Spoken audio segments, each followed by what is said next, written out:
How deep down do we have to go to bury electrical wires? Let's get into it.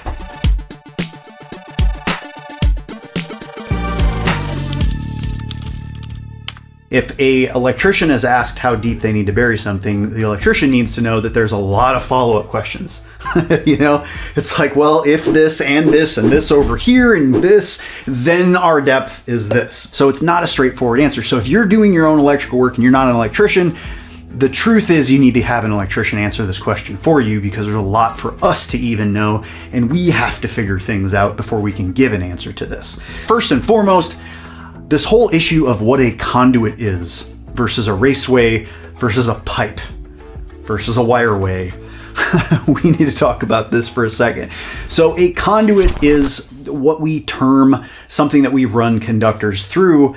A pipe is something that you run water through. So we don't call the raceways the pipes that we use as electricians. We don't call them pipes. They're raceways, or they are conduits, or you can call them tubing. So there's a bunch of different terms for the different kinds of materials that we use as conduits. There's electrical metallic tubing. It's not a conduit, it is a tubing, but a conduit and a tubing are the same thing. You'll have flexible metal conduit, so it's not a tubing, but it is a conduit. There's really no difference between tubing and conduit. It's kind of just what the things are called, and they've been called that for a long time, so they're just going to keep being called that. But conduit and tubing are what we call a raceway. And a raceway is a general term that we used, and it specifically means it's an enclosed type of structure that we can pull wires through. There's also a thing called a wireway, and wireways are also usually enclosed, but they have removable covers. They're kind of a trough design. So if you look in Article 100 in the electrical code, there are different definitions for them. So raceway and wireway are kind of the general code names, code terms that we use for these, but specifically when we're talking out in the field, we just usually say conduit. Now, another thing that you have to think about before you start going and burying conductors and conduit underground is that everything has a certain listing for the environment that it can be used. So if you have a wire and you're wanting to know, can I just dig down and throw this wire in the ground? The answer is sometimes. It depends on the kind of conductor. So there are conductors like USE, it's underground service entrance conductor, but it's specifically rated to be direct buried. So a conductor or a cable assembly actually has to be rated to be direct buried if you're going to bury it in the earth.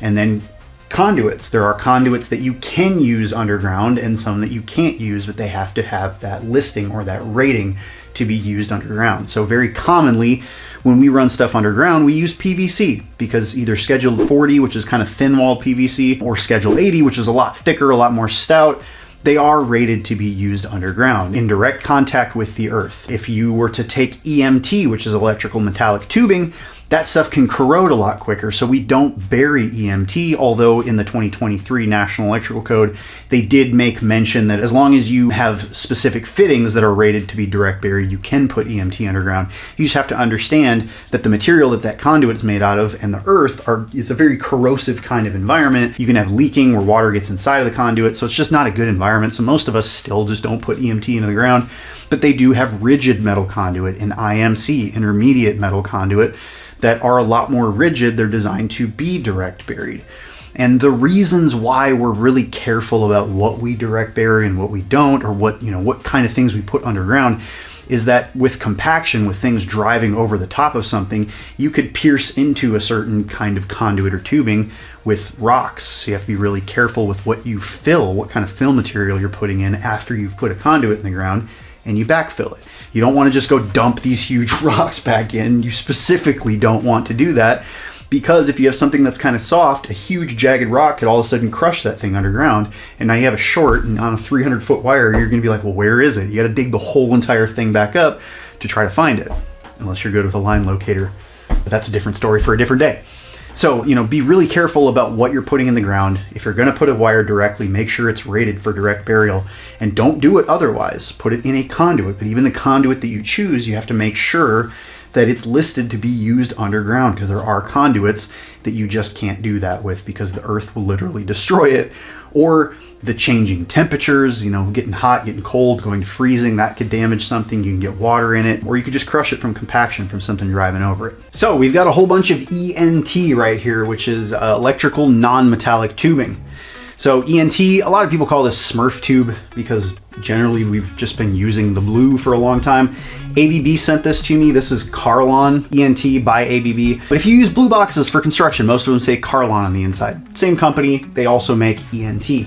Smurf tubing, a lot of times we used it if I have like concrete stairwell. A lot of these huge custom homes, they do like lighting crazy stuff everywhere. So we've had step lights that they're going to pour concrete for the steps, and they want a specific light on each one of the toe kicks going up the steps. So we would run some of this ENT in between each one of the boxes because we can pour concrete over these and it's fine. Nothing's going to be damaged to them. And then afterwards we can fish wire between each one of the steps. Another situation where you might use it is if you're in a fire rated environment. ABB sent a few different colors for different uses. A lot of people use this red because it's easily able to be identified for fire. You don't have to like spray paint everything red. You will probably even see some really big stuff like some 2-inch that's orange. A lot of times the like low voltage guys, if we're doing something in a fireplace and we want to sleeve something through an area so that we can run conductors into later, or a lot of AV guys will use this if they don't want to run conductors, during the rough-in phase of their construction. They just want to add a sleeve so that later on they can go up in an attic and drop some stuff down through a sleeve. A lot of people do that. That's pretty common. So a lot of times with EMT, when you're putting these together, you either have to use glue and glue the fittings and like sit there and let it dry, or you have like a one-piece snap-in fitting. So the biggest complaint a lot of people had is that it doesn't give you a lot of flexibility in moving, and it takes time to put traditional fittings on EMT. So the reason that ABB sent all of this stuff is because they have just created a new series of fittings. So you've got connectors and couplings. There's a couple different styles too. So like this one, you notice it's threaded so you can put a lock ring on it, whereas this one's just a snap-in style. But what you notice on the other side is that there's two pieces to this. So you have an inner piece and an outer piece. And what that does is it lets you just put these together. Boom, done. Like you don't have to glue, you don't have to sit there and mess around. You still have flexibility with it turning, depending on what kind of fitting you want. If you want something that snaps in or you want it threaded, boom, like that's all you have to do. And it still gives you the flexibility of moving it however you need to move it. These things are concrete tight, so they're rated to be used in concrete. So that's another benefit. Even though they have movable pieces, they still maintain that rating. Now, another great thing about these is it is so incredibly strong that you can't get these apart. So you need to be careful when you're out in the field using them, because once you use them, you can't unuse them. You could try cutting this off and getting a needle nose in there and pulling them out. It's so incredibly difficult to try to get these things apart, and it's a good thing. Once they're there, they're held. So if you're interested in getting some of these fittings, there's a link in the description below. I highly recommend them. So now what I want to do is actually talk about the code behind these burial depths. There's a code in table 300.5 if you're in the 2023 National Electrical Code. So if you're used to seeing table 300.50, it's moved to 305 now as a new article. But this table, this is what I'm talking about when I say that there's way more to figure out and you need to ask a lot more questions about the environment. What kind of conduit? Is it direct burial? Is there GFCI protection? Is this residential where you're out in the grass somewhere, or is it under a driveway where there's going to be vehicular traffic? So we have to know a lot of things before we decide what depth we're going to use. So table 300.5a, minimum cover requirements for 0 to 1000 volts AC or 1500 volts DC, nominal burial in millimeters or inches. We always stick with inches for everything, but what you'll see here is there's certain columns that are based off of whether or not you're direct burying. If you're direct burying, you're going to be, all of the depths that you care about are going to be in column 1. If you're in rigid metal conduit or intermediate metal conduit, those are kind of the same kinds of conduit. Rigid's a lot more stout. Intermediate metal conduit's a little bit closer to EMT. It's like stronger than EMT, but it's weaker than rigid, and it's still threadable. So it's like a rigid light kind of a conduit. But anyways, these are your depths.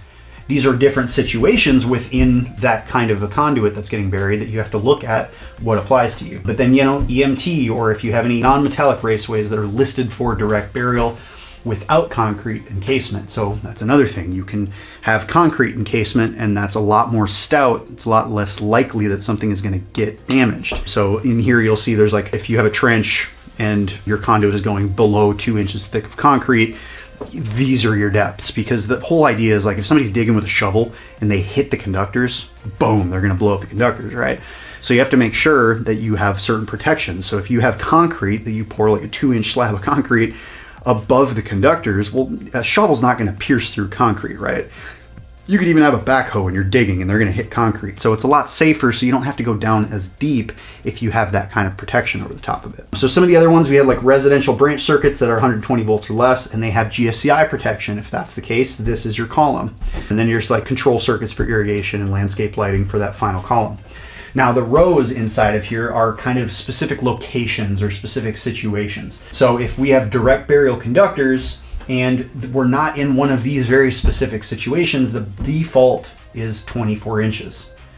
The default depth to the top of those conductors, from the top where they're buried to the ground that you stand on, 24 inches. If you have rigid metal conduit and it's not something specific down here, the default is 6 inches. 18 inches for the EMT or non-metallic listed conductors if there's not a concrete encasing covering those conductors. So this is where I think a lot of people just say, oh, I just have to go 24 inches down, or oh, I have to go 18 or 12, or what is it actually?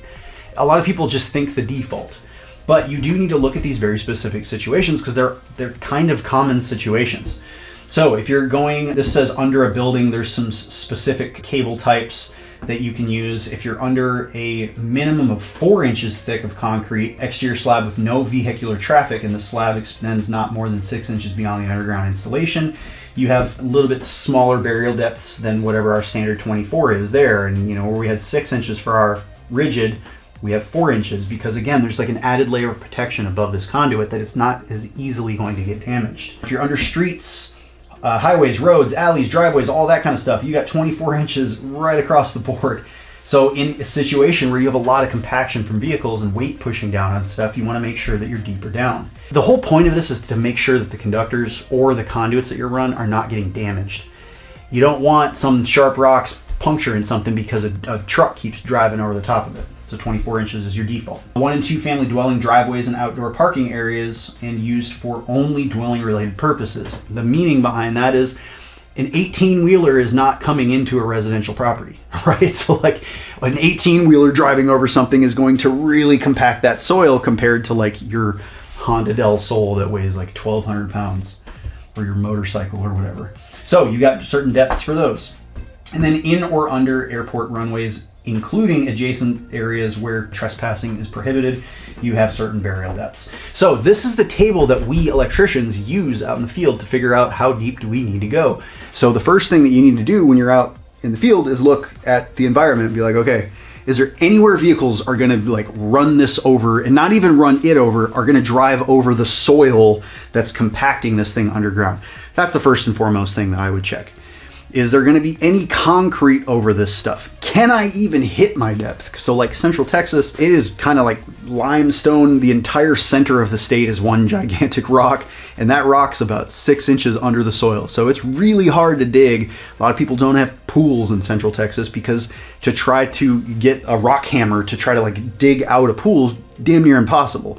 So if you're driving ground rods, if you're digging trenches, stuff like that, even just the environment of how deep you can go is going to dictate a lot of that. So if you're gonna try to put something 24 inches underground and then you realize you can't, well, you could move over and get a different conduit.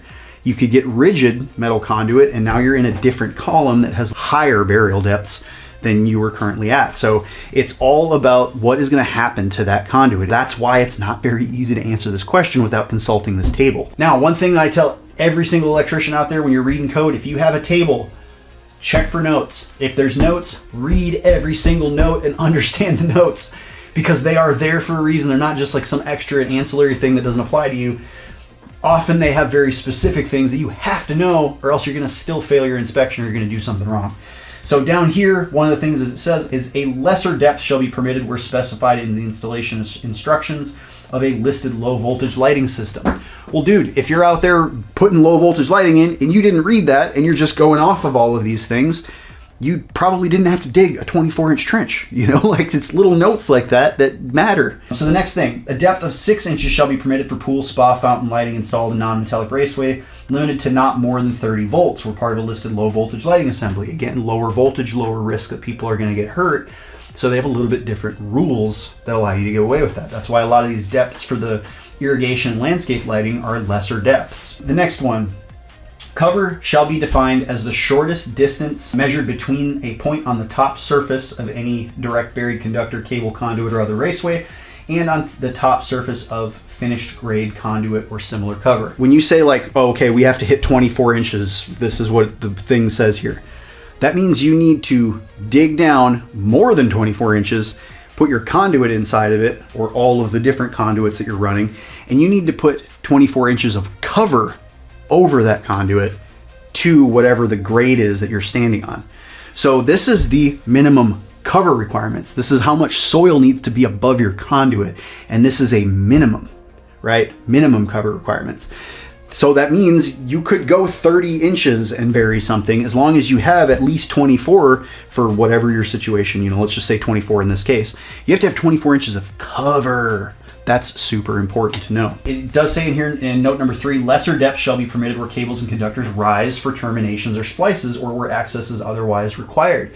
So the ends of conduits, they're not going to have the same kind of depth stringency to them because again, you're like if you're right next to the service, nobody's going to be sitting there with a backhoe to try to dig something up next to a service, right? They're going to be careful because they know there's electrical there. It's out in the middle of like nowhere, out in the middle of a field. People have no clue that there's something underneath. They should have gone and got a line locator or called, a company to come out and locate all of the stuff before they dig. It's just like construction 101, but you wouldn't believe it how many people don't do that. And then another note that's down here on the bottom is direct burial electrical metallic tubing EMT shall comply with 358.10. So if we go into 358.10, this whole thing where people are like, can we put EMT underground or not? Right here, all they did was from the 2020 code to this code, they added the words direct burial. So before it didn't specify direct burial, so people were like, can we put EMT underground or should we not put it underground? So they just said for uses permitted, the use of EMT shall be permitted for both exposed and concealed work for the following: in concrete, in direct contact with the earth, in direct burial applications, with fittings identified for direct burial. So you can have it in concrete, you can have it touching earth, even though it's a little bit corrosive, and you can directly bury it into earth, but you have to make sure that you have the right fittings for it and that those fittings are listed for direct burial as well. Again, I'm not out there burying EMT.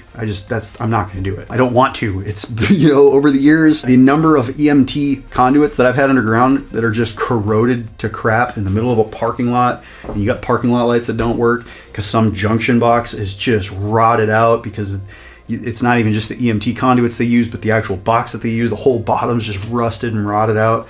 So it's just my personal preference. I don't use EMT underground. Now, there are a few things that you need to consider, just general tips, I guess, when you're dealing with underground conduits. First is when you backfill, try to backfill granular. So try to get like sand or some kind of loose dirt to compact the entirety of that conduit.